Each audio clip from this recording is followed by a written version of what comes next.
Hello student, आज हम करेंगे class 10 exercise 3.2 question number 2। Okay student, ये जो क्वेश्चन मैं आपको करवा रहा हूँ एक्सरसाइज 3.2 है।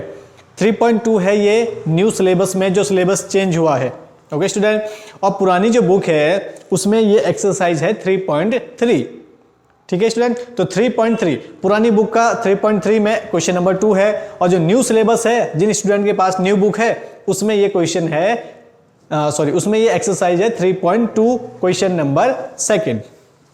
चलिए, इस क्वेश्चन में क्या करना है, solve 2x + 3y = 11 and 2x - 4y = -24 and hence find the value of m for which y = mx + 3।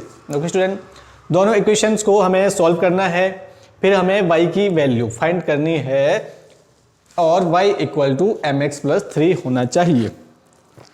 Okay student, चलिए जो ये क्वेश्चन जो है एक्सरसाइज 3.2 का है, तो एक्सरसाइज 3.2 में सब्स्टिट्यूशन मेथड यूज हो रहा था। सब्स्टिट्यूशन मेथड मतलब प्रतिस्थापन विधि।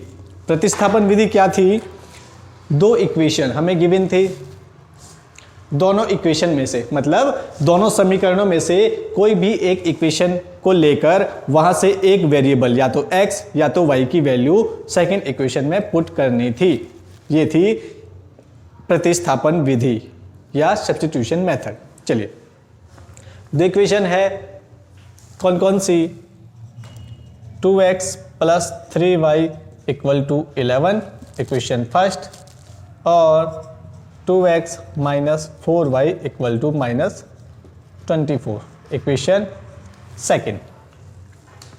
आप कोई सी भी एक इक्वेशन ले लीजिए। ओके स्टूडेंट, चलिए देखिए, जो इक्वेशन सेकंड है, इक्वेशन सेकंड ही ले लीजिए आप। Take equation second. Equation second लेकर के इक्वेशन सेकंड में देखिए, एक वेरिएबल x है, एक वेरिएबल y है। या तो आप x की वैल्यू फाइंड कर सकते हैं या तो y की वैल्यू फाइंड कर सकते हैं। फाइंड करने का मतलब यहां से डायरेक्ट आंसर नहीं आएगा, या तो इस इक्वेशन को x की फॉर्म में या फिर y की फॉर्म में लिखना है। मतलब देखिए कैसे, take equation second. Equation second ले लिए, 2x - 4y = -24। x की वैल्यू हम यहां से फाइंड कर देते हैं। x की वैल्यू फाइंड करनी है तो -4y इक्वल के राइट साइड में जाएगा और ये राइट साइड में जाकर प्लस का हो जाएगा। चलिए, x की वैल्यू फाइंड करनी है, 2 x के साथ मल्टीप्लाई में है, मल्टीप्लाई में से कोई भी नंबर हटेगा तो डिवाइड में जाएगा। ओके स्टूडेंट, ये आ गई x की वैल्यू। x की वैल्यू ये हो गई। ठीक है, अब इस वैल्यू को या तो इक्वेशन फर्स्ट में पुट करना है, बस इक्वेशन सेकंड में पुट नहीं कर सकते। मतलब इस x का मान हम इस समीकरण 1 में रख सकते हैं, समीकरण 2 में नहीं। क्यों समीकरण 2 में इसलिए नहीं रख सकते, क्योंकि समीकरण 2 से ही ये मान हमने निकाला है। ओके स्टूडेंट, चलिए देखिए, ये थोड़ा सा और सॉल्व हो रहा है। कैसे, न्यूमरेटर में 24 और 4 क्या दोनों ही 2 के टेबल में आते हैं। 2 कॉमन ले लीजिए, 24 में से 2 कॉमन आएगा, बचेगा 12, प्लस 4 में से 2 कॉमन आएगा, बचेगा 2, साथ में y/2। अब बहुत से स्टूडेंट सोच रहे होंगे 24 और 4 ये तो दोनों ही 4 के टेबल में भी आते हैं, तो 4 ही कॉमन क्यों नहीं लिया, 2 कॉमन क्यों लिया। क्योंकि डिवाइड में डिनोमिनेटर में क्या है, 2 इसलिए कॉमन लिया। अब इस 2 से ये 2 कैंसिल हो जाएगा। अगर 4 कॉमन लेते तो 2 से 4 कैंसिल होता, 2 बार इस 2 की वापस मल्टीप्लाई करनी होती। ओके स्टूडेंट, अच्छा अब कॉमन कैसे आया, 24 में से 2 कॉमन लिया तो 12 बच गया। कैसे हुआ, 24, क्या हम -24 को लिख सकते हैं, 2 × -12, 2 हमने कॉमन ले लिया तो 24 की जगह क्या बचा, -12। ओके स्टूडेंट, सिंपल है। चलिए, अब इस 2 से ये 2 कैंसिल हो गया, x की वैल्यू हो गई चलिए x की वैल्यू जो है ये ब्रैकेट वाली हो गई, इसमें जो प्लस वाला जो टर्म है, प्लस वाला जो पद है उसे हम आगे लिख देते हैं, माइनस वाले को पीछे, उससे कोई फर्क नहीं पड़ता, आप आगे पीछे लिख सकते हैं। एक्स की वैल्यू हो गई। एक्स की वैल्यू को आप पुट कर दीजिए अब इक्वेशन फर्स्ट में। क्यों? क्योंकि इक्वेशन सेकंड से हमने एक्स की वैल्यू फाइंड की है।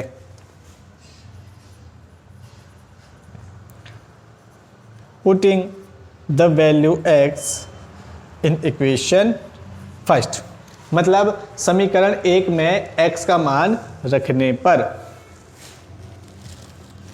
समीकरण एक, इक्वेशन फर्स्ट क्या है? 2x plus 3y equal to 11। 2x की वैल्यू क्या है? 2y minus 12, 2y minus 12 plus में 3y इक्वल टू में 11। अच्छा, x की वैल्यू 2y माइनस 12 थी तो यहां पर मैंने ब्रैकेट लगाया। क्यों?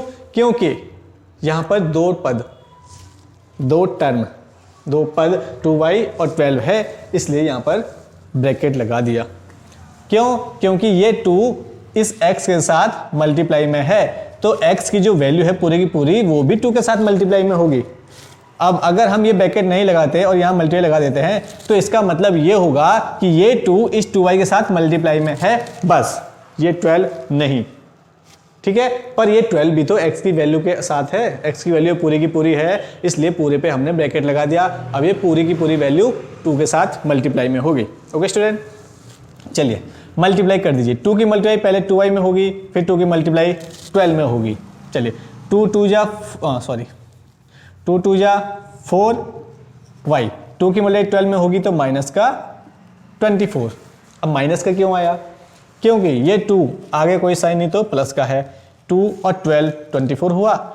जिन साइन की हम मल्टीप्लाई करते हैं, जिन नंबर्स की हम मल्टीप्लाई करते हैं उनके आगे जो साइन होते हैं उनकी भी मल्टीप्लाई होती है, प्लस माइनस माइनस।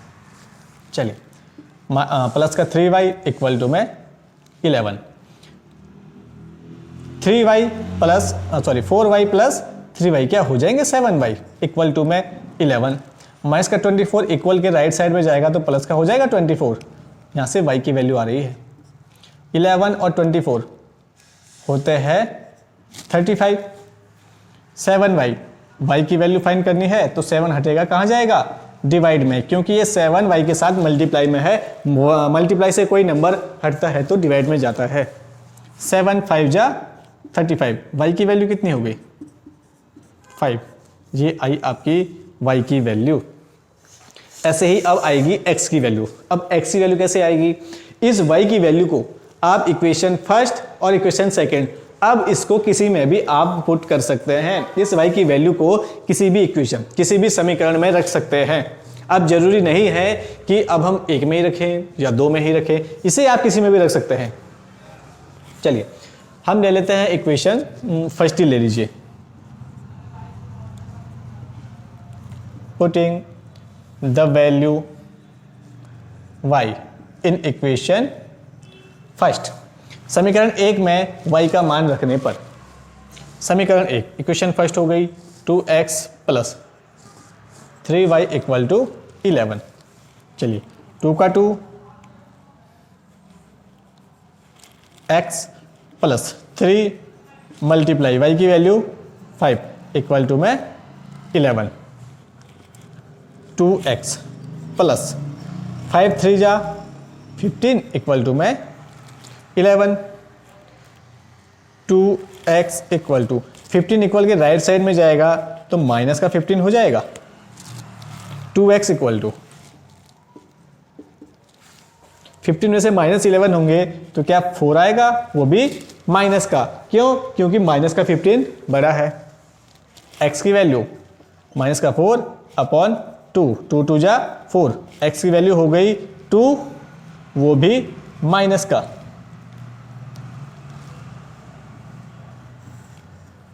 ये था माइनस, x की वैल्यू -2 हो गई। ओके स्टूडेंट, x की वैल्यू -2 हो गई, y की वैल्यू 5 हो गई। अब हमें वैल्यू क्या बतानी है? m की वैल्यू बतानी है और y equal to mx plus 3 होना चाहिए। m की ऐसी वैल्यू बतानी है हमें ताकि y इक्वल टू mx+3 हो जाए। तो क्या देखिए, चलो इस साइड को मैं रफ कर रहा हूं।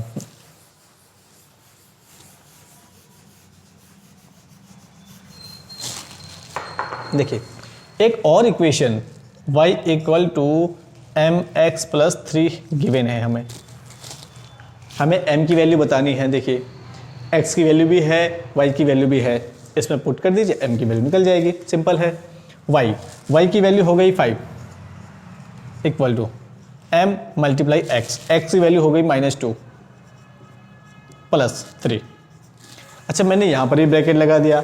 अब बहुत से स्टूडेंट बोलेंगे यहाँ पर तो एक ही टर्म है, एक ही पद है, पर यहाँ पर प्लस मल्टीप्लाई और माइनस दो साइन एक साथ आ रहे हैं। जहाँ पर दो साइन एक साथ आएंगे वहाँ पर आप माइनस वाले पे ब्रैकेट लगा देना। चलिए, प्लस का 3 इक्वल के राइट साइड में आएगा माइनस का 3 इक्वल टू में m मल्टीप्लाई से माइनस का 2 डिवाइड में आ जाएगा, 5 - 3 हो जाएंगे 2 और डिवाइड में है माइनस का 2 इक्वल टू में m। 2 से 2 कैंसिल, 1 बार माइनस आ जाएगा ऊपर 1 के साथ, -1 इक्वल टू m। इतना ही छोड़ सकते हैं आप आंसर, या फिर m इक्वल टू -1 भी लिख सकते हैं। बात एक ही है दोनों। ये हो गया आपका क्वेश्चन।